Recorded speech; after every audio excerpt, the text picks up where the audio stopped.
안녕하세요.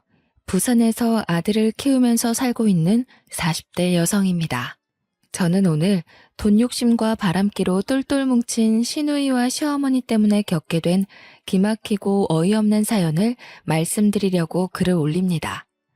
저희 시누이와 시어머니는 이성과 상식이란 수준을 벗어나 버렸죠. 이곳을 알고 난 뒤에 자주 들리면서 여러 사연들을 보았지만 제 시어머니와 시누이만큼 납득이 안 되는 짓을 저지른 쓰레기 같은 인간들은 없을 겁니다. 세상에 이런 미친 생각을 하는 인간들이 버젓이 살아있는데 아무도 모르고 있다는 사실이 억울하네요.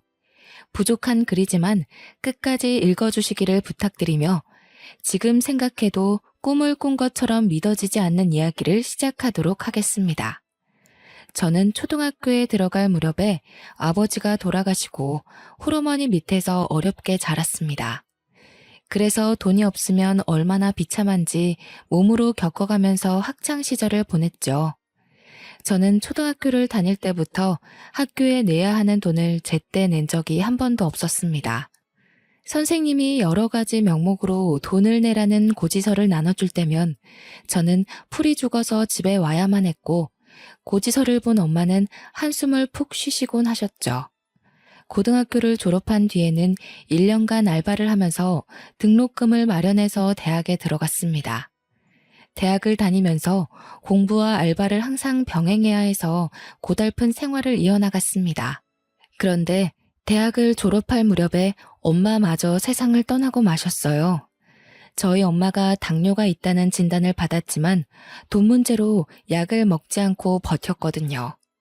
몇 년이 지나자 망쳤고 다른 장기들도 차례로 제 기능을 잃어갔습니다. 그제서야 엄마가 병원을 찾았지만 치료 시기를 놓쳐버려서 제가 취직을 해서 사회생활을 하는 모습을 보지 못하고 안타깝게 세상을 떠나고 마셨습니다. 남편은 대학을 졸업한 후에 들어간 직장에서 만나게 되었죠. 저희 남편은 유독 말이 없고 과묵한 성격이었습니다. 그래서인지 아직도 남편을 처음 만난 날이 생각나네요. 처음 입사 후 배치된 부서에서 동료들과 인사를 나누던 때였습니다. 다들 반갑게 웃으면서 저를 환영해 주더라고요. 이야, 이게 몇 년 만에 보는 신입이야? 철진 씨가 드디어 막내 자리를 넘겨주게 되었네? 제가 어색하게 인사를 건네고 조용히 하는 말들을 들어보니까 2년 만에 처음으로 신입 직원이 들어온 것 같더군요. 그더라 직속 선배인 남편에게 먼저 인사를 건넸습니다. 안녕하세요. 한정혜라고 합니다. 앞으로 잘 부탁드려요. 신입이 그러면 최소한 통성명을 하면서 악수라도 청할 텐데 제 남편은 자리에 가만히 앉아서 웃기만 했습니다. 처음에는 남편이 제가 마음에 안 들어서 저러나 싶었는데 다른 여직원들 말을 들어보니 그게 아니었습니다. 철진 씨, 원래 말이 없어. 누가 말 걸어도 딱 필요한 말만 하거든. 난 처음에 벙어리인 줄 알았다니까. 여직원들은 과묵하고 내성적인 남편을 두고 목석 같다고 하면서 그다지 좋아하지 않았지만 저는 참새처럼 짹짹거리는 남자보다 눈길이 갔습니다. 남편처럼 진중하고 입이 무거운 남자가 이상형이었거든요.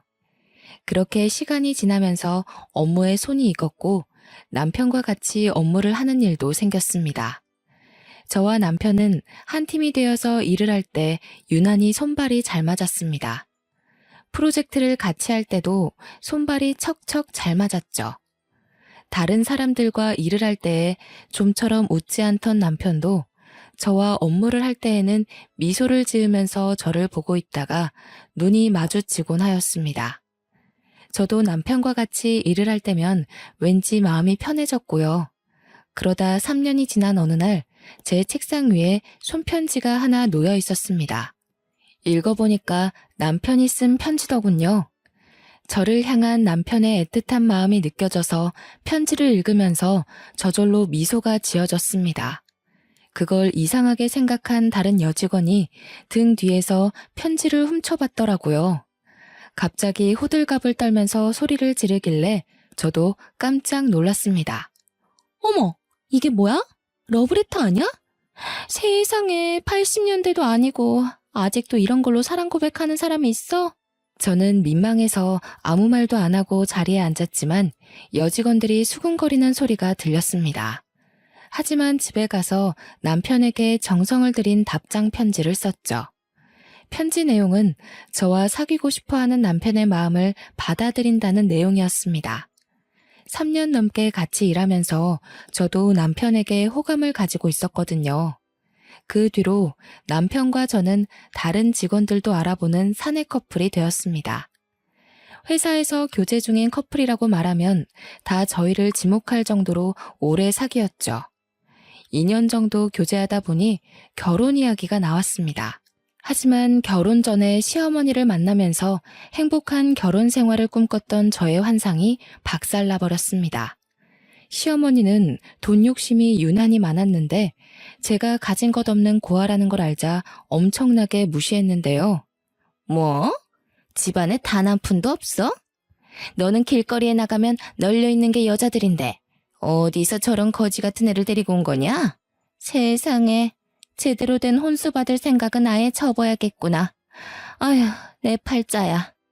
시어머니는 첫 대면부터 저를 대놓고 구박해서 기가 죽게 만들었습니다. 남편은 극성맞은 시어머니의 말에 대꾸조차 안 하더라고요. 그래도 저는 남편을 사랑했기에 포기할 수 없었습니다. 시어머니가 저를 어떻게 생각하든 저희들은 결혼을 했고 분가를 해서 살게 되었죠.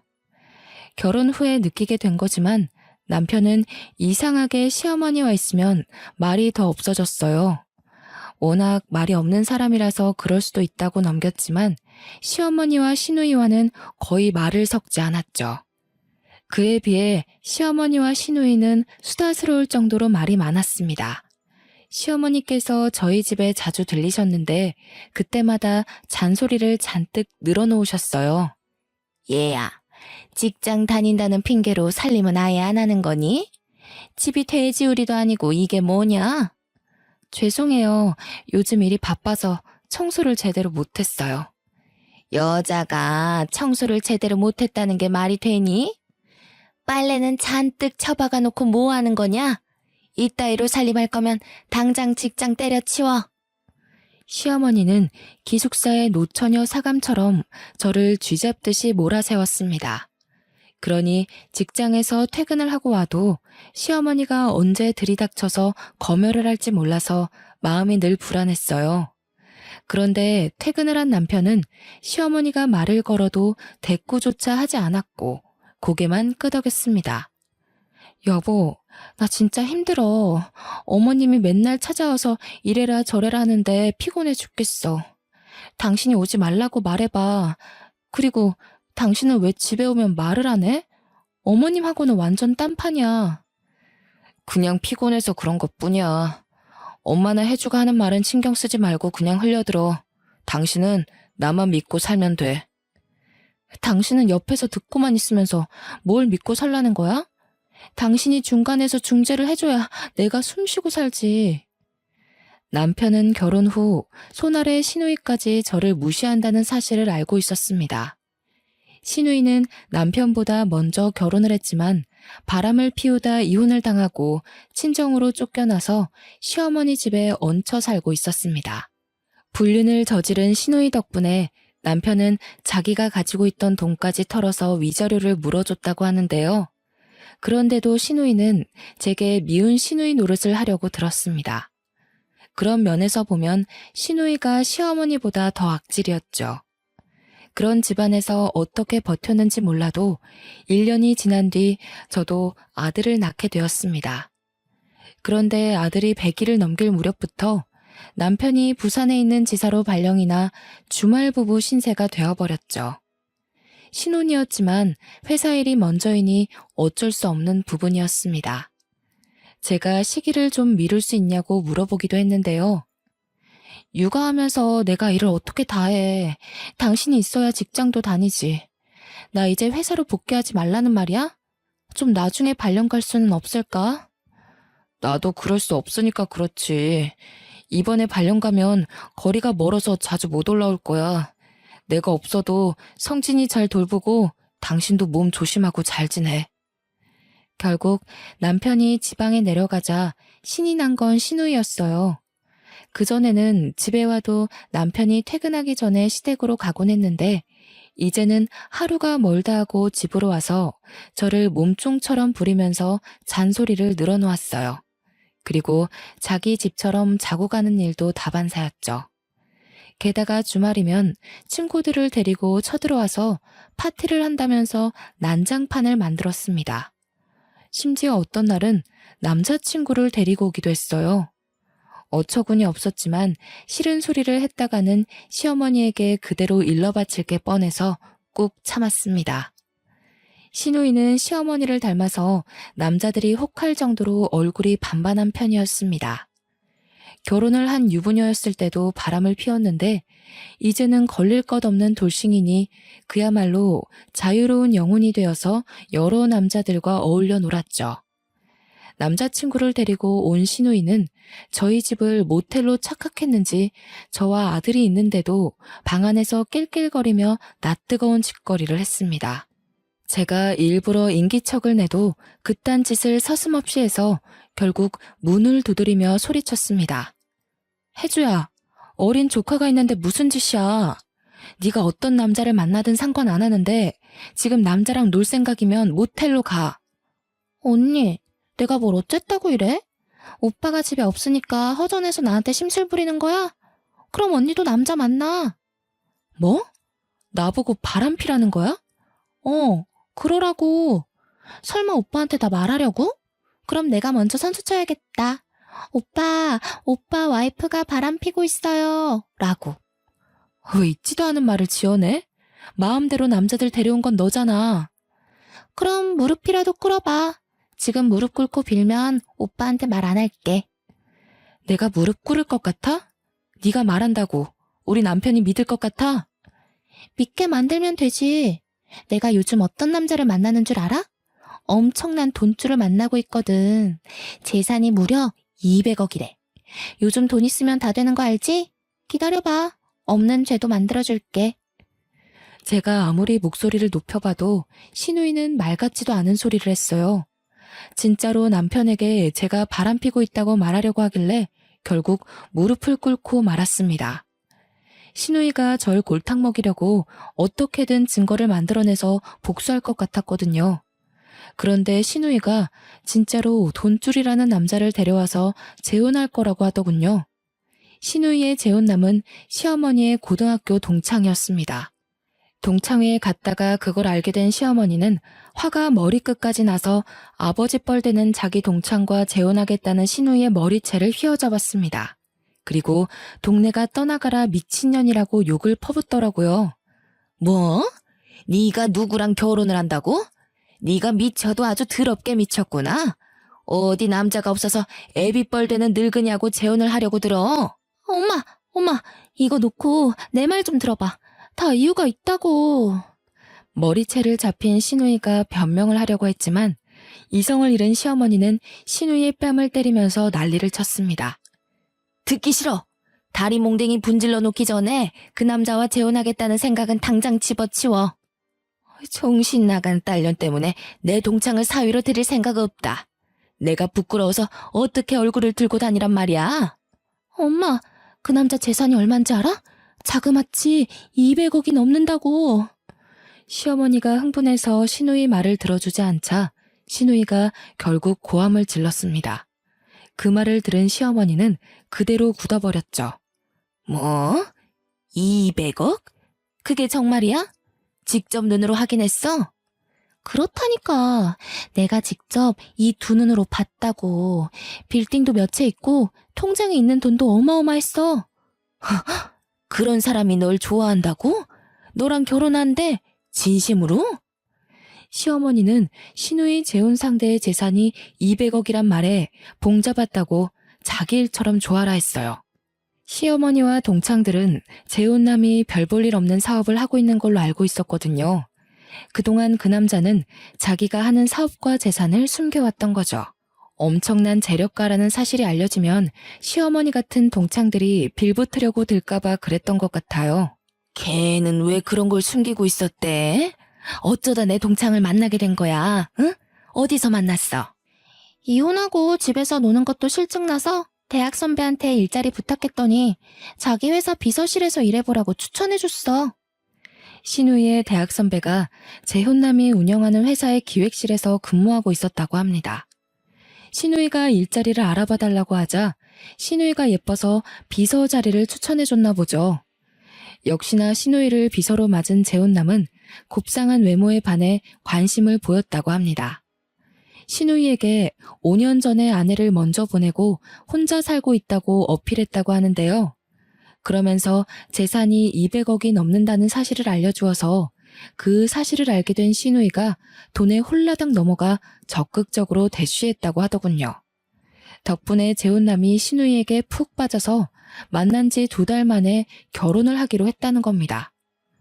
재력가와 결혼한다는 소식만으로 두 모녀는 마치 자기들이 200억대 자산가가 된 것처럼 들떠 있었습니다. 그걸 보는 저는 기가 막힐 뿐이었죠. 신우이가 그 남자와 재혼한 후에 시어머니는 동창이자 사위인 신우이 재혼남을 찾아가서 재산을 나눠달라고 비굴하게 사정을 했다고 합니다. 정수야, 우리가 이런 희한한 관계로 엮인 것도 인연인데 모른 척 할 수 있니? 20억만 해주한테 해주라. 우리 집안에 빚이 좀 있어서 어려워. 그러니까 좀 도와줘. 결혼할 때는 빚 이야기 없었잖아. 순영아, 네가 이렇게 나오면 우리 사이가 아주 곤란해져. 앞으로 한 번만 더 돈 이야기 꺼내면 네 딸하고 이혼할 거니까 그렇게 알고 있어. 당연히 재혼남은 시어머니의 터무니없는 요구를 단칼에 잘라버렸어요. 하지만 시어머니는 포기하지 않고 몇 번이나 재혼남의 회사로 찾아갔습니다. 재혼남은 시어머니를 만나주지 않았지만 재혼남은 집에서 신우이의 돈 타령을 듣고 사는 것 같았죠. 아버지 뻘인 남자와 재혼을 결심한 신우이의 목적은 오로지 돈이었기에 두 모녀는 재혼남의 돈을 빼내려고 온갖 방법을 동원했지만 전부 다 실패로 끝나고 말았습니다. 그러다 얼마 후에 신우이가 재혼남 몰래 바람을 피운다는 사실을 알게 되었습니다. 제 집에 와서 시어머니와 신우이가 하는 대화를 들어보니까 재혼남은 아직 모르는 것 같았습니다. 혜주야, 네가 웬일로 남자를 안 만나니? 정수가 나이가 있다 보니 밤일은 제대로 안 될 텐데 무슨 재미로 살고 있어? 엄마는 걱정도 팔자야. 내가 그 늑다리하고 재미 보려고 결혼한 줄 알아? 재미는 다른 놈하고 보면 되는 거 아니야? 신우이는 내연남이 있다는 말을 주저없이 하고 있더라고요. 나이 많은 재혼남과 결혼을 하긴 했지만 재미는 젊은 내연남과 보고 재혼남은 그저 돈을 가져가는 스폰서에 불과했던 겁니다. 더 웃긴 건 시어머니가 자기 딸의 불륜 사실을 알게 되었는데 신우이의 말에 맞장구를 치는 것도 모자라 들키지 않고 바람을 피우는 요령까지 전수해 주었습니다. 시어머니의 말을 가만히 들어보니 시어머니도 외도를 한두 번 해본 게 아닌 것 같더군요. 시어머니는 결혼 초부터 줄곧 몰래 여러 남자를 만나면서 바람을 피웠지만 끝내 시아버지에게 들키지 않았다고 합니다. 예전부터 눈에 띄는 외모로 남자들에게 인기가 많았다고 하는데요. 덕분에 남자들이 늘 꼬였는데 시아버지가 가장 적극적으로 구애한 탓에 결혼한 것 같더라고요. 시어머니는 시아버지를 마음에 들어하지 않았지만 결혼을 하게 된 이유는 역시나 돈 때문이었습니다. 시아버지가 부자라는 소문을 듣고 결혼하고 얌전한 척 지냈던 거죠. 하지만 처녀 시절 버릇을 버리지 못하고 남편 몰래 여러 남자와 어울리면서 바람을 피웠지만 순진한 시아버지는 전혀 눈치를 채지 못했다고 해요. 착하고 순진했던 시아버지는 시어머니가 하는 말이라면 파트로 매주를 쓴다고 해도 그대로 믿을 정도였다고 합니다. 어느 날은 시아버지께서 출장을 가신다고 하자 내연남을 집으로 데려왔다고 하는데요. 시아버지께서 갑자기 출장이 취소됐다면서 들이닥쳤다고 하죠. 꼼짝없이 불륜 현장을 들켰지만 시어머니께서 이렇게 둘러댔다고 들었습니다. 아니, 당신 출장 안 가고 집에는 웬일이야? 응, 출장이 연기됐어. 어휴, 더워라. 갑자기 왜 이렇게 더워진 거야? 일단 나는 씻고 올게. 시아버지께서 땀을 너무 많이 흘렸다고 욕실에 가려고 하자 깜짝 놀란 시어머니께서 급히 앞을 막았어요. 왜냐하면 욕실에 내연남이 숨어 있었거든요. 안 돼. 지금은 손님이 와 있어. 지금 큰일 보고 있대. 갑자기 손님? 누군데? 아, 내 친구야. 약속하고 온 건 아닌데 갑자기 찾아와서 나도 놀랐어. 이런 식으로 시어머니께서 친구가 놀러 왔다고 둘러댔고 나오라고 욕실 문을 두드렸다고 합니다. 잠시 후에 욕실에서 내연남이 나와서 시아버지께 인사를 했다고 하죠. 당연히 여자친구일 거라고 생각했던 시아버지는 놀랐지만 시어머니가 영업사원으로 일하는 고등학교 동창이 근처를 지나가다 날씨가 너무 더워서 샤워를 하고 가려고 잠깐 들렀다는 어이없는 말을 해버렸습니다. 그런데 더 기가 막힌 건 시아버지께서 그 말을 그대로 믿어버렸다는 거예요. 결혼하고 애도 있는 친구라는 말에 시아버지께서는 남자 동창을 정중하게 배웅해줬다고 하네요. 여자가 혼자 있는 집에 와서 샤워를 한 남자 동창을 말이죠. 그런 낯뜨거운 과거를 무용담처럼 자랑스럽게 늘어놓는 시어머니를 보고 있으니 제가 다 창피했습니다. 시누이의 바람기는 시어머니께 물려받은 것 같았어요. 시아버지는 아내의 불륜을 까맣게 모른 채 세상을 떠났다는 게 아직도 분하네요. 어쩌면 그게 더 속편한 일일지도 모른다는 생각을 했지만 몇 달 후에 시어머니와 시누이가 한 짓을 보고 시아버지가 살아 돌아와서 복수를 하길 바랬습니다. 엄마, 빅뉴스야. 다음 주에 그이가 2달 동안 미국으로 출장을 간다고 하네? 그래? 오히려 잘 됐네. 그럼 이번 기회에 확실하게 정리해버리자. 저번에 말한 거 있지? 내가 생각을 바꿔봤는데 이렇게 해보는 건 어때? 그동안 사정을 하고 애원을 해도 통하지 않자 시어머니와 시누이가 계획을 바꿔서 재혼남의 재산을 몰래 빼돌리기로 작정을 한 겁니다. 시누이는 재혼남 몰래 재산을 관리하고 있는 펀드 매니저를 매수해놨다고 하더라고요. 재혼남이 미국으로 출국 간 사이에 서류를 위조하고 매수해놓은 펀드 매니저와 함께 재산을 모두 처분하고 도망을 갈 엄청난 음모를 꾸몄던 거죠. 그리고 재혼남이 미국으로 출장을 떠나자 두 모녀는 본격적으로 행동을 시작했어요. 하지만 그 말도 안 되는 작전은 시작도 하기 전에 물거품이 되어버리고 말았습니다. 사흘 뒤에 제가 재혼남과 같이 시댁에 나타나서 두 모녀는 아무것도 하지 못했거든요. 두 분 다 모르셨죠?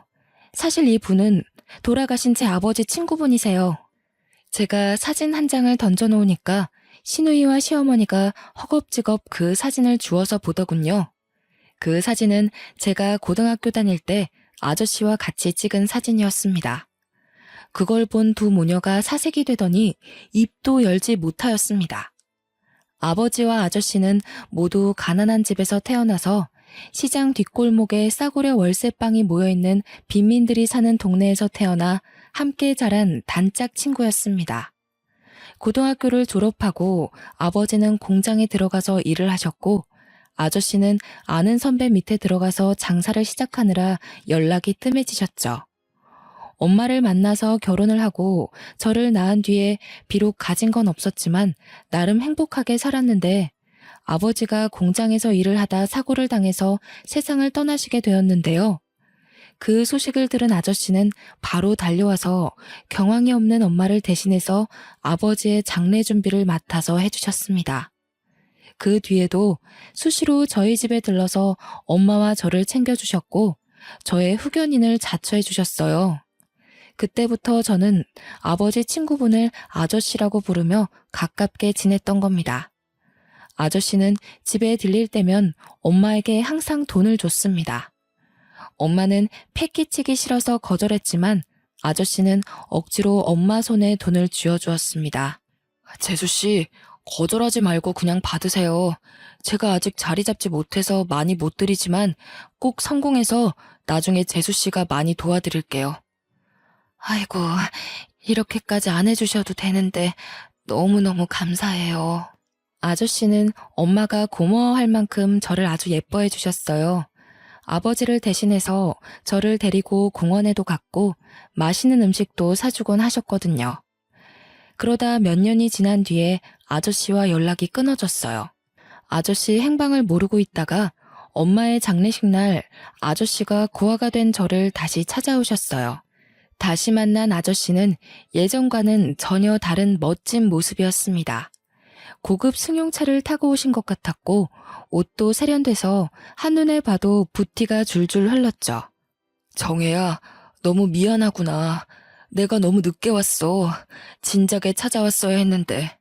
내가 서둘러 자리를 잡느라 늦었다. 아저씨가 너 도와줄 능력은 되니까 이제 고생은 그만하고 우리 집에 들어오는 건 어떠니? 아저씨는 저와 연락이 끊어질 무렵부터 같이 장사를 하던 선배 밑에서 독립해서 사업을 시작했고 죽을 고생을 해가면서 노력한 끝에 사업가로 성공하셨다고 하시더라고요. 그래서 고아인 저를 양녀로 드리고 싶어 하셨어요. 나랑 사는 게 부담스러우면 나랑 같이 살 필요 없어. 법적으로 너의 후견인이 될 수 있다. 지금처럼 네가 하고 싶은 걸 하고 있으면 내가 금전적으로 도와주마. 도와주신다는 마음은 정말 고마웠지만 진짜로 돈을 다 대주실 줄은 몰랐어요. 제가 그래주시면 열심히 살겠다고 하니까 아저씨는 등록금을 벌려고 힘들게 일하고 있는 저를 안쓰럽게 생각하셔서 등록금과 생활비를 지원해 주셨어요. 하지만 저는 그 도움들을 쭉 거절해왔죠. 친가나 외가 쪽도 아닌 완전한 남이 저를 도와준다는 것 자체가 부담이었어요. 언젠가 다 갚아야 하는 돈이라고 생각해서 아저씨를 만날 때마다 마음만 받겠다고 말하였습니다. 아저씨, 항상 걱정해 주셔서 감사해요. 하지만 저는 괜찮으니까 신경 쓰지 않으셔도 돼요. 제 인생이 망하더라도 혼자 힘으로 헤쳐나가고 싶어요. 정말 기특하고 장하구나. 내 도움이 부담스럽더라도 너 혼자 감당할 수 없는 일이 생기면 언제든지 연락해라. 아저씨가 도와줄게. 그 말과 함께 명함을 주고 아저씨는 더 이상 제게 연락하지 않으셨죠. 저는 고민하다가 아저씨가 준 명함을 서랍 깊숙한 곳에 넣어두었습니다. 아무래도 아저씨 연락처를 가지고 있으면 조그만 문제가 생겨도 아저씨에게 도움을 청할 것 같았거든요. 그렇게 저는 낮에는 학교를 다니고 밤에는 일을 하는 생활을 계속 해왔어요. 그런데 한두 달에 한 번씩 제가 살고 있는 자취방으로 편지가 왔습니다. 아저씨가 보내는 격려의 편지였어요. 물론 편지와 함께 얼마간의 돈이 들어있었습니다. 많은 액수가 아니어서 그냥 고맙게 썼었죠. 그러다 시누이가 재혼 상견례를 할 때 아저씨를 17년 만에 다시 만나게 되었던 겁니다. 눈이 마주치자마자 서로 놀란 눈치였지만 저는 삼촌의 눈을 피했어요. 물론 저는 속으로 꿍꿍이가 있었기 때문에 그랬습니다. 나중에 몰래 아저씨에게 결혼하지 말라고 말하려고 했는데 아저씨가 먼저 화장실을 다녀오는 제 팔을 잡고 사람들이 없는 곳으로 데리고 갔습니다. 정혜야, 너 나 못 알아보겠니? 네가 아저씨라고 부르면서 잘 따랐잖아. 이제 정혜 너도 가정을 잃었구나. 늦었지만 축하한다. 네 아버지가 이 모습을 봤어야 하는 건데. 아저씨는 제가 못 알아봤다고 서운해하는 것보다 어느새 다 커서 애엄마가 된 저를 보면서 감격의 눈물을 흘리셨어요. 그날 저는 저희들의 관계를 시댁 식구들에게는 절대 비밀로 하자고 하고 나중에 이유를 말해주겠다고 했어요.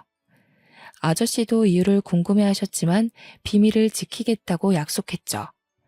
그래서 저희들의 관계를 전혀 모르고 있었던 두 모녀는 제가 있는 자리에서 아저씨에 대해 막말을 했고 시누이는 자신의 불륜을 신이 나서 까발렸던 거예요. 거기에 한술 더 떠서 아저씨의 펀드 매니저를 매수하고 서류를 조작해서 전 재산을 빼돌리려는 계획까지 다 말했던 겁니다. 저는 그 인간들을 그냥 내버려뒀다가는 아저씨가 큰 낭패를 볼 거라고 생각해서 시어머니와 시누이가 하는 대화를 모두 녹음해뒀습니다.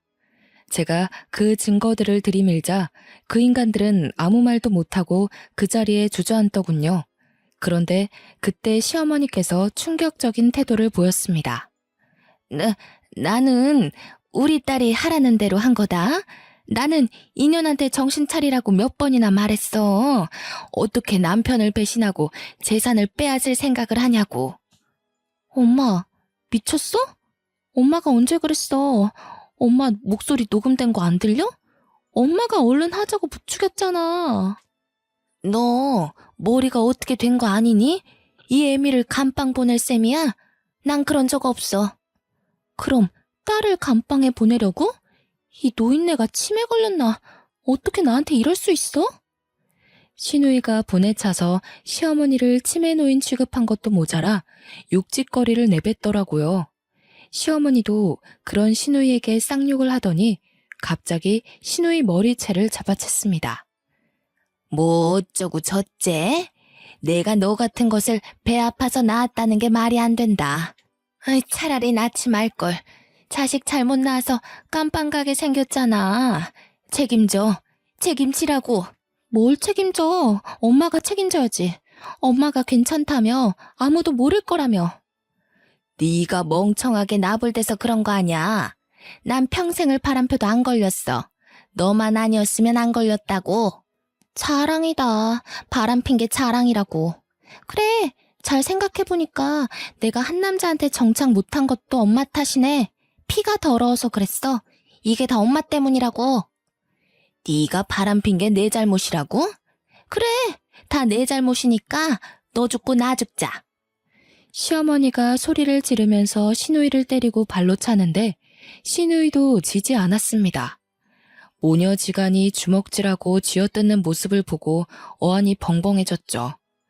저희가 부른 경찰이 오니까 그제야 정신을 차렸는지 무릎까지 꿇고 눈물을 흘렸지만 받아주지 않았습니다.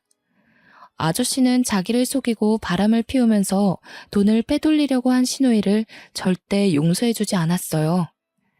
쌍욕하면서 부모 팰 때는 언제고 용서해달라고? 네가 돈에 미쳐서 정신이 나갔구나.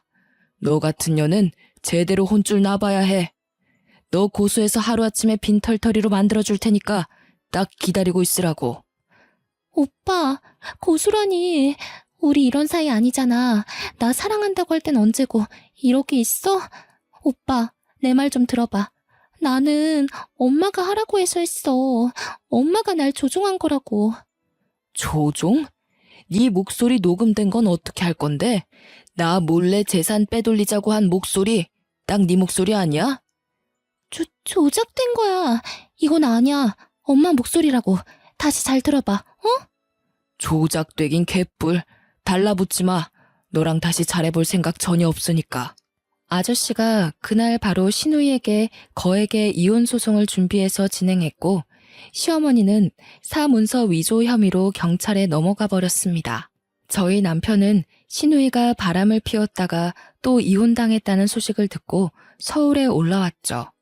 그러자 시누이와 시어머니가 구세주를 만난 것처럼 도와달라고 남편에게 매달렸습니다. 철진아, 잘 왔다. 내가 전화를 몇 통이나 했는데 이제 오니? 우리 딸이랑 결혼한다는 놈이 날 감옥에 넣어버린다고 하더라. 네가 도와주지 않으면 나 진짜 깜빵 가게 생겼다. 제발 엄마 좀 살려줘. 그런데 남편이 뜻밖의 말을 꺼내기 시작했습니다.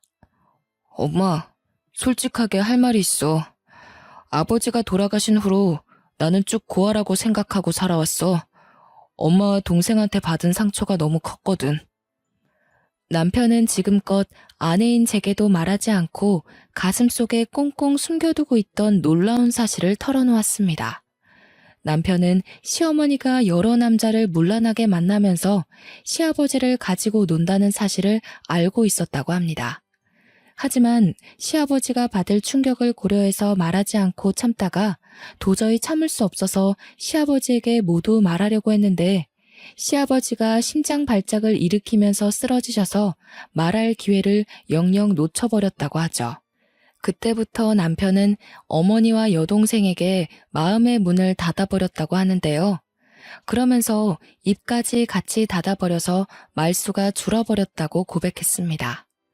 결혼 후에도 어머니와 여동생이 자꾸만 찾아오자 자원에서 부산에 있는 지사로 내려갔다고 해요. 자기 엄마와 여동생으로부터 벗어나서 몇 년 동안 지방에서 자리를 잡으면 저와 아들을 데려갈 생각이었다고 하더라고요. 난 한 번도 당신을 엄마라고 생각한 적 없어. 그냥 낳기만 한다고 부모가 아니야. 부모 노릇을 해야 부모지. 어떻게 그런 짓을 해놓고 난처할 때 나를 부를 수 있어? 아들, 나는 그게 아니라 외로워서 그랬어. 네 아버지가 너무 바빠서 그랬다고. 네 아버지 그렇게 정직한 사람 아니었다. 네 아버지도 바람 폈어. 바람 폈다고. 말도 안 되는 소리 하지 마세요. 우리 아버지가 바람을 폈다고요? 우리 아버지는 절대 바람 필 사람 아니에요. 네가 그걸 어떻게 아니? 내가 직접 봤다니까. 내가 이 두 눈으로 봐버렸다고. 저도 엄마가 바람 핀 거 직접 봤는데 어떡하죠? 두 눈으로 봐버려서 미쳐버릴 것 같아요. 엄마가 다른 남자 품에 안겨서 히히덕거리는 거 잊을 수가 없다고. 남편은 시어머니한테만 그런 것이 아니라 시누이에게도 냉정하게 말하였습니다. 혜주, 너도 잘 들어. 우리 관계는 여기까지야. 앞으로는 얼굴 마주치는 일 없었으면 해. 위자료를 물든지 아니면 몸으로 때우든지 네가 알아서 하라고. 그리고 당장 내 집에서 나가. 더 이상 네 얼굴 보면서 살 수가 없어. 뭐? 나한테 어떻게 그럴 수 있어? 오빠 원래 아니랬잖아. 전현 때문에 그래? 제가 도대체 뭐라 했길래 그래? 오빠가 지금 나 오해하고 있는 거야. 나 그렇게 나쁜 년 아니야. 나쁜 년 아니라고. 그래, 너 안 나빠. 안 나쁘니까 이제 그만하자고. 이제 다 지긋지긋하다. 경찰 부르기 전에 얼른 나가. 계속 소리 지르면 나도 가만히 안 있을 거야. 남편의 단호하고 싸늘한 말에 두 모녀는 더 이상 매달리지 못하고 울면서 떠났습니다. 그 후로 저희 집안 사람들은 시댁과 연락을 하지 않고 지내게 되었습니다. 나중에 한 달이 건너서 들은 말에 따르면 사문서 위조 혐의로 고발된 시어머니는 겨우 구속이 되는 건 면했지만 재판 결과 유죄가 인정되어서 3천만 원의 벌금을 물어야 한다고 하더군요. 시누이도 그에 상응하는 위자료를 아저씨에게 주라는 판결을 받았지만 돈이 있어야죠. 딱 봐도 둘은 위자료와 벌금을 내기 위해서라도 평생 힘든 일을 하면서 살아야 하는 것 같았습니다. 그 소식을 들은 남편은 저와 아들을 데리고 지방으로 내려가자고 했습니다. 동네에 소문이 나서 시어머니와 시누이가 멀리 이사를 갔는데도 불구하고 남편이 주말에 잠깐 여기로 오기만 해도 진절머리가 난다고 했습니다. 아무래도 이 동네에 계속 있으면 시어머니와 시누이가 생각나고 나중에 찾아올 수도 있으니까 이사 가고 싶어하는 눈치더라고요. 제가 아저씨께 연락을 해서 이사를 가겠다고 하자 아저씨는 저희 부부에게 아주 좋은 전원주택을 하나 사주셨어요. 저는 괜찮다고 했지만 아저씨는 이미 샀으니 받아두라고 하셨습니다. 정혜 너 아니었으면 전 재산을 그 여자들한테 빼앗길 뻔했어. 네 덕분에 내 재산을 지키게 되었으니 이 정도는 받아도 괜찮아. 아저씨, 아무리 그래도 이렇게 귀한 걸. 그래서 10억짜리 별장이 생기는 호사를 누리게 되었습니다. 남편이 저희 가족이 사둘 곳은 따로 봐놔서 아저씨가 사준 집은 콧바람 쐴 때 오기로 했어요. 아저씨는 주말이면 아들을 데리고 전원주택으로 와서 텃밭도 가꾸고 여유 있게 살라고 하셨어요. 저희 남편은 시어머니와 시누이랑 연을 끊어서 그런지 얼굴빛이 점점 좋아지고 있습니다. 이렇게 말이 많았나 싶을 정도로 제 옆에서 조잘조잘 떠드는데 이상한 기분이 들더라고요. 마치 새 인생을 사는 것 같았습니다. 아마 이게 다 아저씨 덕분이겠죠. 그때 이후로 아저씨와 저는 연락을 하지 않고 있지만 명절 때마다 찾아뵈려고 합니다. 부모님처럼 안부 인사 드리려고 했는데 오히려 피하시더라고요. 아마 저에게 부담이 될까봐 배려를 해주시는 것 같습니다. 그래도 간간히 문자는 드리고 있으니 조만간 맛있게 반찬이라도 해서 보내드려야겠죠. 여기까지 사연 읽어주셔서 감사합니다. 더 이상 시어머니와 시누이 인생에 제가 낄 날이 없었으면 하네요. 여러분은 부디 이런 복잡한 일 없이 무탄한 하루 보내시길 바랍니다.